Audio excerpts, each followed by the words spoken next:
একবার ভাবুন তো, ৩ বছরের টানা যুদ্ধ, লাখো প্রাণহানি, ভেঙে পড়া শহর আর অগণিত পরিবারের শোকে বিধ্বস্ত এমন এক প্রেক্ষাপটে আলাস্কার বরফে ঢাকা শহর অ্যাঙ্করেজে মুখোমুখি হলেন বিশ্বের দুই সবচেয়ে আলোচিত নেতা মার্কিন প্রেসিডেন্ট ডোনাল্ড ট্রাম্প এবং রাশিয়ার প্রেসিডেন্ট ভ্লাদিমির পুতিন। এক মুহূর্তের জন্য যেন বিশ্ব থেমে তাকালো। কোন পথে মোড় নেবে এই যুদ্ধ? ২০২২ সালের ফেব্রুয়ারির সেই অন্ধকার সকালটায় শুরু হয়েছিল ইউক্রেন যুদ্ধ। রাশিয়ার আগ্রাসন যেন বজ্রপাতের মতো আঘাত করেছিল ইউরোপের বুকে। তারপর থেকে ধ্বংসস্তূপের ছবি হয়ে উঠেছে নিত্যদিনের খবর। ৫ লাখেরও বেশি মানুষের মৃত্যু এবং আহতদের দীর্ঘ তালিকা যেন প্রতিদিন নতুন দুঃখের অধ্যায় লিখছে। ঠিক এই প্রেক্ষাপটেই ট্রাম্প পুতিন বৈঠক। দীর্ঘ ৭ বছর পর দ্বিতীয়বার একই টেবিলে বসলেন তারা। বৈঠকের শুরুতে হাসিমুখে হাত নেড়ে শুভেচ্ছা জানালেও ভেতরে জমে থাকা উত্তেজনা সবাই টের পেয়েছিল।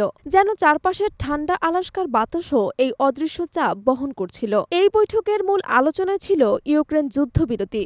ট্রাম্প তার দ্বিতীয় মেয়াদে এসে বহুবার জানিয়েছেন তিনি এই সংঘাতের ইতি টানতে চান। তবে এবারই প্রথম তিনি সরাসরি পুতিনকে আলোচনায় টানলেন। বিশ্লেষকদের মতে এটাই বাস্তবসম্মত সমাধানের বড় পদক্ষেপ। বৈঠক কয়েক ঘণ্টা ধরে চলে। বাইরের সাংবাদিকরা শুধু আন্দাজ করছিলেন আলোচনার টেবিলে কি কি উঠে আসছে। সূত্র বলছে শুধু ইউক্রেন নয়, মধ্যপ্রাচ্যের রক্তক্ষয়ী সংকটও আলোচনায় এসেছে। বিশেষ করে গাজায় ইসরায়েলি আগ্রাসন নিয়ে ট্রাম্পের সম্ভাব্য অবস্থান আন্তর্জাতিক মহলে আলোচনার কেন্দ্রে। জাতিসংঘ সহ মানবাধিকার সংস্থাগুলো দীর্ঘদিন ধরে আহ্বান জানাচ্ছে প্রভাবশালী দেশগুলো যেন অবিলম্বে কার্যকর ভূমিকা রাখে। যুদ্ধক্ষেত্রের গর্জন যেমন তীব্র, তেমনি এই বৈঠকের চারপাশেও ছিল তীব্র নীরবতা। সবাই অপেক্ষা করছিল ফল কি হবে। আশার আলো জ্বলবে নাকি অন্ধকারই আরও তীব্র হবে। রাজনৈতিক বিশ্লেষকদের অনেকেই মনে করেন যদি এই বৈঠক থেকে সত্যিকারের শান্তি প্রক্রিয়ার সূচনা হয় তবে শুধু ইউক্রেন নয়, সারা বিশ্বে নতুন পথে হাঁটতে শুরু করবে। তবে যদি ব্যর্থ হয় তবে যুদ্ধ আরও দীর্ঘায়িত হতে পারে, যার বোঝা বহন করবে নিরীহ সাধারণ মানুষ। এখন প্রশ্ন, এই বৈঠক কি হবে একটি বাকবদলের মুহূর্ত, নাকি ইতিহাসে যুক্ত হবে আরেকটি ব্যর্থ কূটনৈতিক অধ্যায়?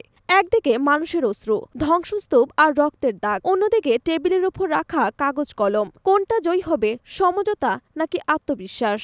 বিশ্বজুড়ে চোখ এখন অ্যাঙ্করেজের দিকে। কেউ আশাবাদী, কেউ সংশয়। কিন্তু এক কথা নিশ্চিত, ট্রাম্প এবং পুতিনের এই বৈঠক ভবিষ্যতের শান্তির সমীকরণে এক অমোচনীয় দাগ রেখে যাবে।